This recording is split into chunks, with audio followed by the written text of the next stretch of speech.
Echoes of the Greaves Manor. Nolan, a historian, purchases the old Greaves Manor, dismissing local legends about a displaced hour. He soon experiences odd occurrences, especially around a mysterious grandfather clock. Delving into the manor's history, he discovers intertwined love stories, betrayals, and a personal connection that challenges his understanding of time and reality. Chapter 1. Introduction: The arrival at Greaves Manor. The picturesque village of Edenshire was a place where time seemed to stand still. Nestled amidst rolling hills and verdant forests, it boasted cobblestone streets, thatched-roof cottages, and friendly faces greeting one another. But for all its charms, the centerpiece of Edenshire, and its most whispered-about structure, was the old Greaves Manor. Perched on a small hillock, the manor overlooked the village. It was an imposing, three-story structure with tall Gothic windows, ivy crawling up its stone walls, and a pair of gargoyles guarding its entrance. Despite its grandeur, it had been vacant for years, becoming a reservoir of whispered tales and legends. Nolan, with his ruffled brown hair, spectacles resting on a sharp nose and a penchant for old-world charm, had always been captivated by history and architecture. He'd heard of the manor from a fellow historian and, on a whim, decided to purchase it. He envisioned a quiet place to write, away from the chaos of city life. As his car rumbled through Edenshire's streets, villagers cast curious glances. At the local diner, Mrs. Pruitt, the elderly owner, handed him the keys. With a concerned frown, she leaned in. "You know about the displaced hour, don't you?" Nolan chuckled, brushing off her concern. "I've always found that old houses, like old people, have many stories to tell. Not all of them need to be true." Mrs. Pruitt sighed, giving him a pat on the arm. "Just be careful, dear." His first day at the manor was a whirlwind of unpacking, cleaning, and acquainting himself with every nook and cranny. Each room told a different story, from the grand ballroom with its crystal chandelier to the library filled with dusty old books. As dusk fell, the manor, bathed in the golden glow of the setting sun, seemed anything but haunted. Nolan, wrapped in a blanket, sat by the fireplace, feeling content. But as the hours ticked by, the tales of the displaced hour lingered in the back of his mind, setting the stage for the mysteries that lay ahead. Chapter 2. Initial experiences, echoes of a time forgotten. The first rays of the sun filtered through the tall, ornate windows of the manor, rousing Nolan from his sleep. He stretched, enjoying the comfort of the vintage bed, its history palpable in the carved wooden headboard and embroidered canopy. The manor's grandeur was evident in every detail, and Nolan felt like he'd stepped into another era. His initial days were a blend of exploration and settling in. Morning hours were spent in the library, where Nolan lost himself in the pages of age-old books, some of which chronicled the history of Edenshire and the Greaves family. The afternoons, on the other hand, were for the manor itself. Each room, each corridor, had its secrets. Faded portraits lined the walls, their eyes seeming to follow him with a mix of curiosity and warning. But as days turned to nights, peculiarities began to manifest. One evening, after a long day of cataloging books, Nolan descended to the kitchen for a late snack. To his astonishment, a lavish dinner was spread out on the dining table: roasted meats, pastries, and vintage wines, all laid out as if awaiting guests from centuries past. The style of the meal, its presentation, and even the dishes used were not from his time. Then, there were the subtler oddities. Items seemed to play hide and seek with him. A pen he placed on his writing desk would later be found atop a stack of old letters in the attic. His modern boots would often be replaced by polished, vintage shoes. Most intriguing was the grandfather clock in the main hall. During the day, its ticking provided a comforting rhythm to the manor's silence. But at night, things took a mysterious turn. Nolan, being a light sleeper, would often be stirred awake by its chimes. He'd count them out of habit, but every night, when the hands pointed to 3:13 a.m., the clock would chime not 12, but 13 times. This anomaly, though initially dismissed as a mechanical quirk, soon felt eerily deliberate, as if the manor itself was reaching out, beckoning him to uncover its enigmas. It wasn't long before the stories he'd brushed off at the diner started to take root in his mind. The tales of the displaced hour began to seem less like village superstition and more like a reality of the old Greaves Manor. Chapter 3. The Veil of Midnight, a Nightly Spectacle. After a series of inexplicable events, Nolan's scientific mind could no longer ignore the anomalies. He decided to confront the mystery head-on and observe the manor's activities at the witching hour. Armed with a lantern, a notepad, and steely determination, he began his vigil. The evening commenced ordinarily enough. With a glass of wine in hand, he roamed the house, familiarizing himself with the echoes of his own footsteps, the subtle creaks of the old wood, and the gentle hum of the wind outside. As the clock's hands crept towards 3:13 a.m., a palpable change swept over the manor.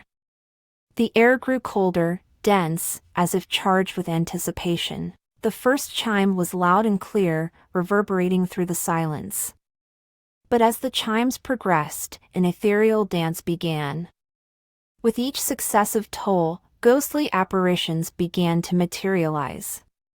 These weren't mere shadows but vivid, almost tangible figures from various epochs. Men in dapper suits, women in flowing gowns, children with antique toys, all moving about with purpose. At first, the spectacle left Nolan paralyzed with a mix of awe and fear. The ballroom came alive with dancers twirling gracefully, their laughter a haunting whisper. The library was abuzz with scholars engrossed in their studies, fervently debating and exchanging ideas. In the garden, lovers exchanged stolen glances and promises of eternal love. What fascinated Nolan the most was their transient nature. The apparitions seemed unaware of him, engrossed in their own moments, reliving slices of time with intense emotion. As the 12th chime rang, Nolan braced himself, pen poised over his notepad. The 13th chime was unlike the rest. It was deeper, resonating with a finality that was almost mournful. As it echoed through the manor, the spectral assembly began to fade, their forms dissolving into a silvery mist. The ballroom's music dimmed, the laughter subsided, and the lovers' whispers hushed. The house, once again, was enveloped in the profound silence of the night. Nolan, lantern still in hand, found himself alone, surrounded by the afterglow of the manor's nightly spectacle. His notepad, which he intended to fill with logical observations, bore only one hastily scribbled line: "The manor breathes at 3:13. Chapter 4. The Whispered Message, a Plea Across Time. The days following his nocturnal observation were filled with contemplation. Nolan often found himself lost in thought, replaying the ghostly tableau. But it was the note that weighed most heavily on his mind. How had it appeared? Who had written it? Its brief message hinted at more than just nightly spectacles. It suggested a bond, a bridge between the living and the dead, anchored within Greaves Manor. A week after his vigil, as the manor prepared for its nightly display, Nolan positioned himself in the main hall, close to the grandfather clock. The anticipation was palpable. With each passing minute, his heartbeat echoed the clock's ticking, and he could feel a tingling sensation, an electric charge in the air. As the clock struck its first chime, Nolan, lantern held high, watched intently. This time, however, amidst the swirling waltz of spirits, a solitary figure approached him. It was the lady in white, the one head noticed by the window, her visage reflecting an otherworldly beauty tinged with sorrow. She moved closer, her eyes, deep pools of sadness, locked onto his. Nolan, paralyzed by her gaze, could feel the chill of the void between them. As she reached out, a gust of cold wind blew through the hall, extinguishing the lantern. In that brief darkness, Nolan felt a weight in his hand. As the final, 13th chime resounded, and light returned, the lady had vanished. Opening his hand, Nolan found another note, its paper aged, its writing delicate and ornate. It read, "Seek the truth, free our souls. Begin with mine." The message was clear. The apparitions weren't just remnants of the past, they were trapped souls, seeking release, and the lady in white, Lillian, was the key. Nolan felt a newfound determination. The manor wasn't just a historical marvel, it was a puzzle, an intricate weave of stories, mysteries, and souls. And he had been chosen, or perhaps destined, to unravel it. Chapter 5. Unearthed Secrets, Lillian's Tale. Determined to unravel the mystery of Lillian, Nolan embarked on a meticulous quest. Poring over the manor's archives, he discovered a diary belonging to a Lillian Greaves, dated in the late 1800s. With each page turned, the tale of a tragic love and a dark betrayal unraveled. Lillian was the youngest Greaves, a headstrong girl with a passion for literature and poetry. Her life took a turn when she met Edward, a traveling poet who had stopped in Edenshire for a few weeks. Their love story was swift and passionate, culminating in secret meetings at Greaves Manor, particularly in Lillian's favorite spot, the window alcove. However, Lillian's elder brother, Reginald, disapproved of Edward, deeming him an unsuitable match. His motives weren't just protective, he had debts and had promised Lillian's hand to a wealthy suitor to salvage the family's finances. Discovering their plan to elope, in a fit of rage and desperation, Reginald confronted the lovers one fateful night. Edward was never seen again, while Lillian, heartbroken and confined to the manor, took her own life, her final moments spent by the window. The diary ended with a poignant note, "If love is the light of life, betrayal is its shadow. And in that shadow, I am forever trapped, waiting for release." Realizing the weight of the tragedy, Nolan felt a profound sympathy for Lillian and a sense of purpose. The manor wasn't haunted out of malevolence but out of a profound sorrow and longing.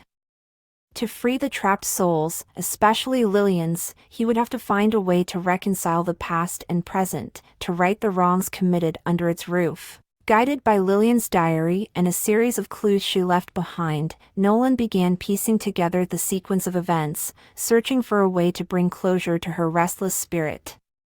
The diary suggested that Edward had left Lillian a parting gift, a final poem, which she never received. Locating it might be the key to setting her spirit free. Chapter 6. The Quest for Closure, the Lost Poem. Nolan's days turned into a fervent hunt, each clue drawing him deeper into the maze of the manor's past. He referred back to Lillian's diary often, her words guiding him like a lighthouse.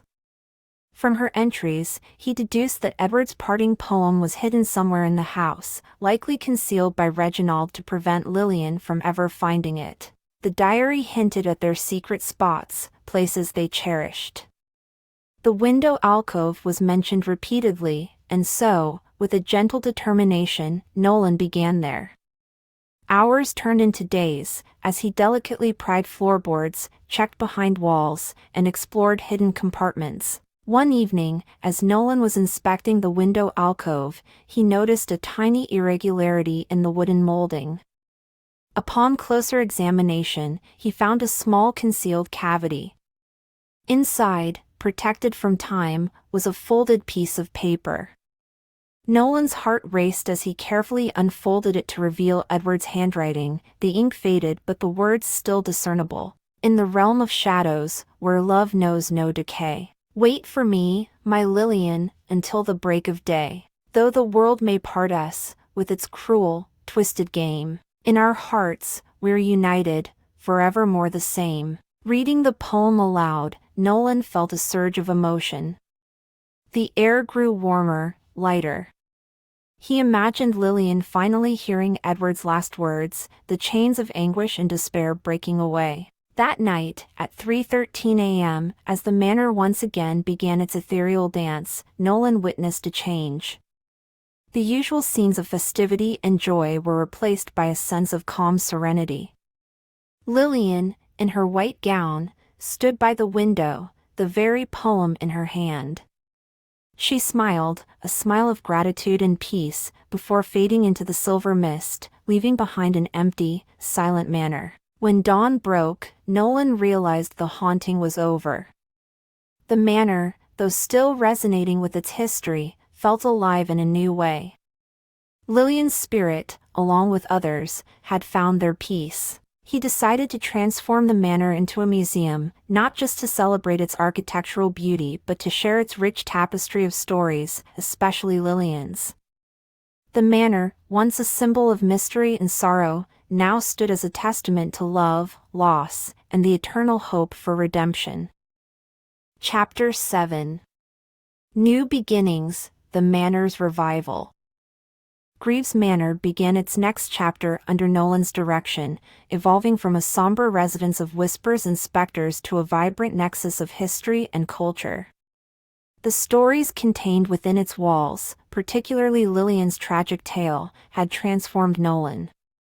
He felt a profound connection to the place, understanding its importance not only to him but to the community of Edenshire. He began a series of restorations, wanting to maintain the manor's original aesthetics while ensuring it was safe and accessible.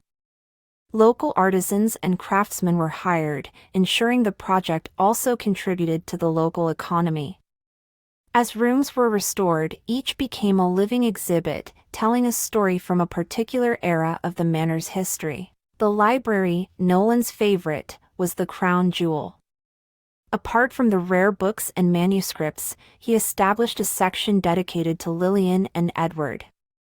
Displayed prominently was Edward's last poem, framed alongside excerpts from Lillian's diary. This exhibit quickly became the manor's emotional core, a poignant reminder of the love and tragedy that once echoed through its halls. Opening day was a significant event for Edenshire. Locals, some initially skeptical of Nolan's plans, were captivated by the transformation. School children, history enthusiasts, and tourists began visiting in droves, eager to learn about the manor's legacy. But the manor wasn't just a museum. Nolan, wanting to give back to the community, initiated several programs. A summer reading camp for kids utilized the vast library. Historical reenactments brought key moments from Edenshire's past to life. Artisans were given spaces to display their crafts, and local musicians often performed in the grand ballroom. One evening, a year after the manor's rebirth, a community ball was organized.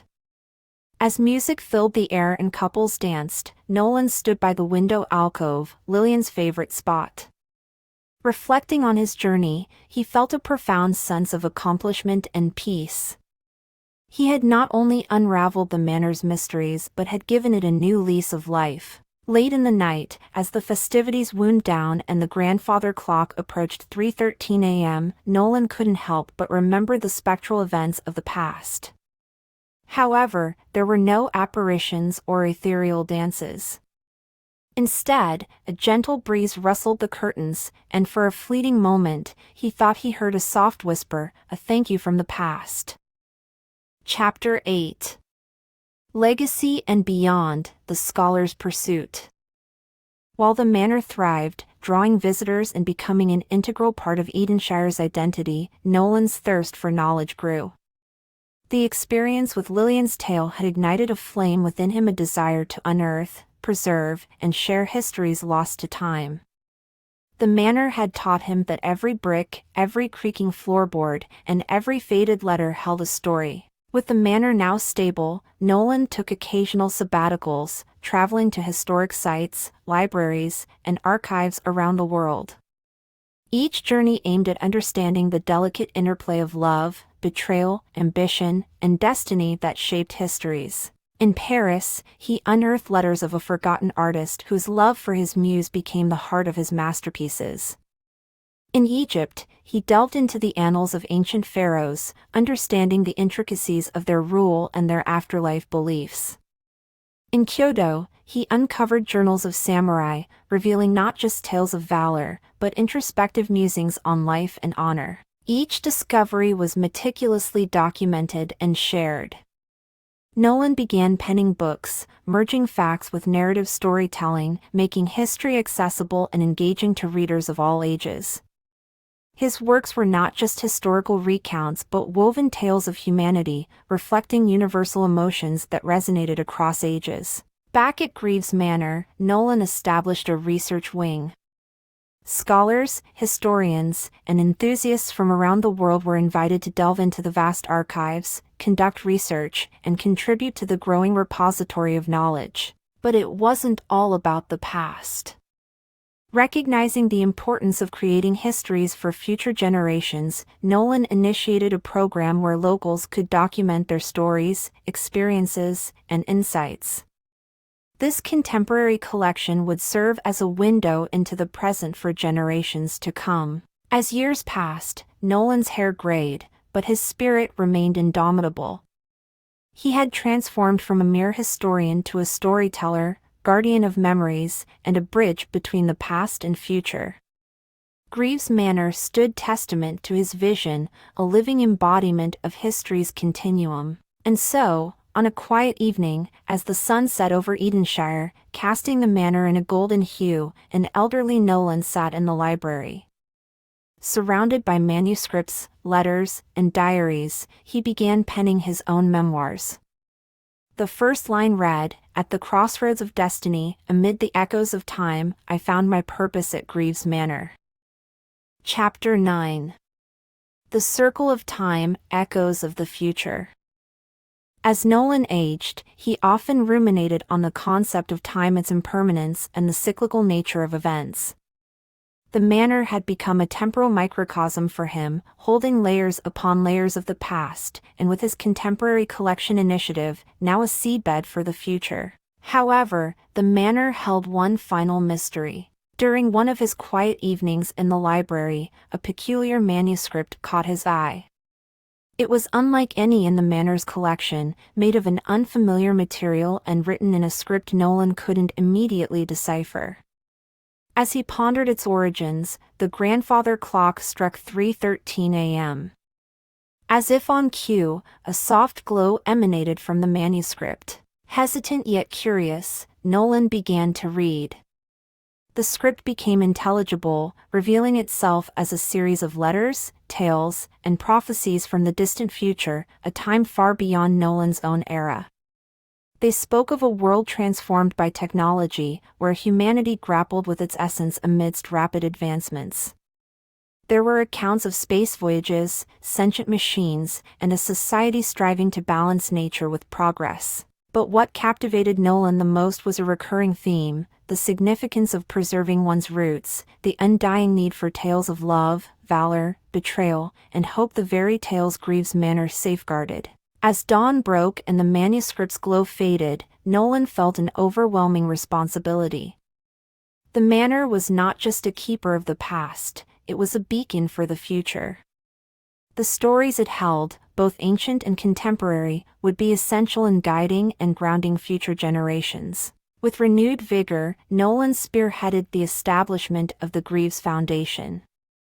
Its mission, to discover, preserve, and share stories from every corner of the world.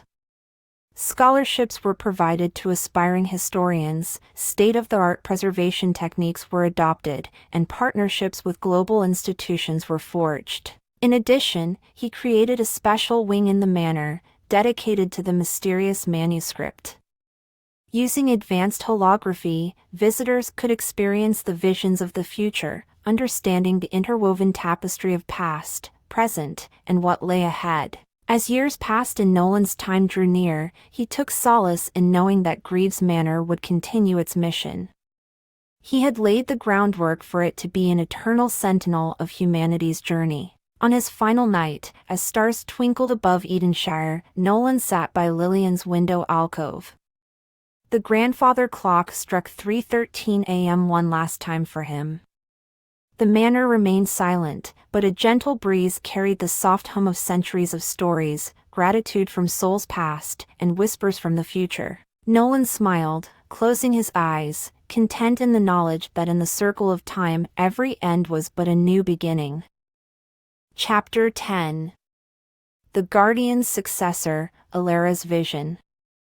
Alara, a young historian and scholar, had long been an admirer of Nolan's work. Her childhood had been filled with tales from the manor, and Nolan's books had been her constant companions. Intrigued by the blend of history and narrative, she pursued her studies in historical preservation and chronicle documentation. When news of Nolan's passing reached her, Alara felt a profound sense of loss. She visited the manor to pay her respects, and amidst the silent hallways and whispering walls, she felt a calling. The manor seemed to beckon her, hinting at a role she was destined to play. Soon after, Alara was approached by the Greaves Foundation. They recognized her talent, passion, and vision, offering her the role of the manor's primary curator and guardian.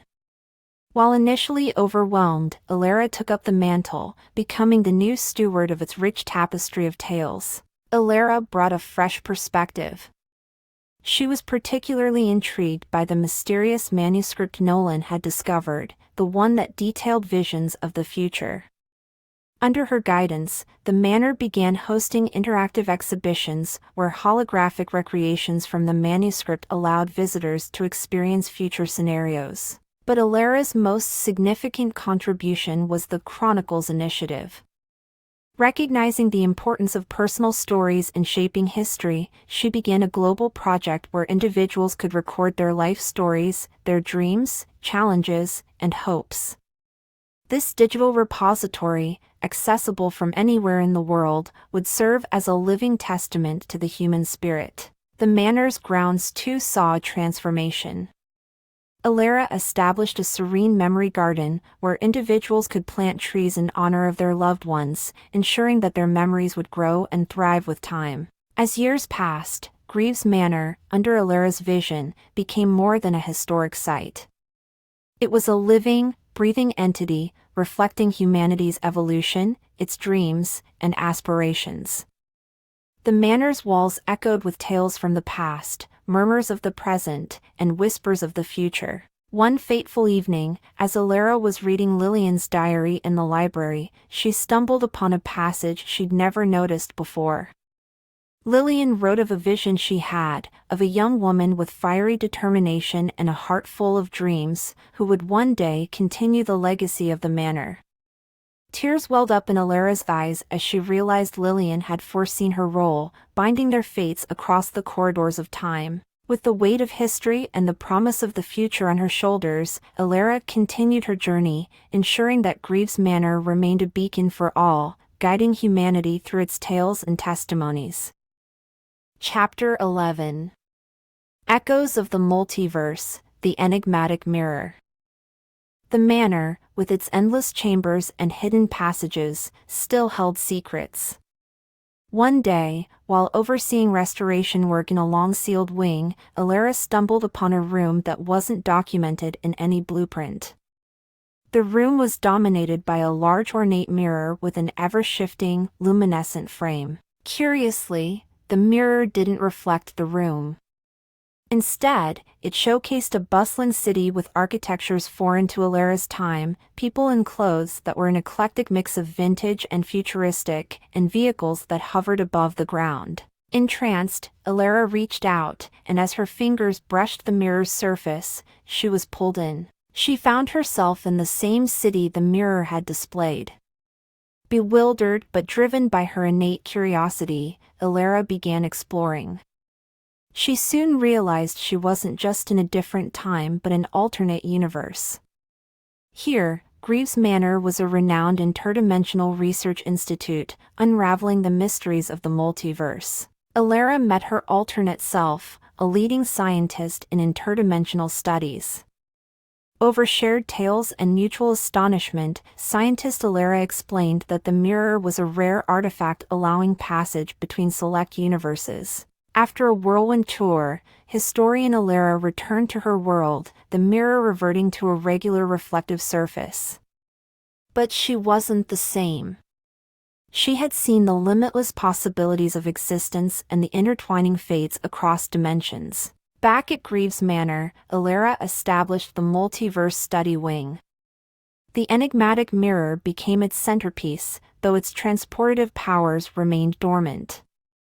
Scholars from around the world flocked to study the phenomenon, hypothesize its workings, and decipher the potential of multiverse connections. Alara's memoirs, Echoes Across Realities, became a seminal work, bridging science and history, tangible facts and limitless possibilities.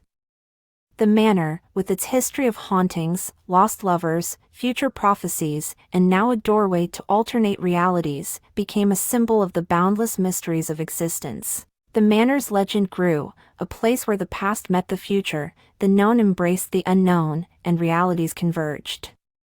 And at its heart was Alara, the guardian of its tales and secrets, guiding humanity through its ever-evolving journey of discovery.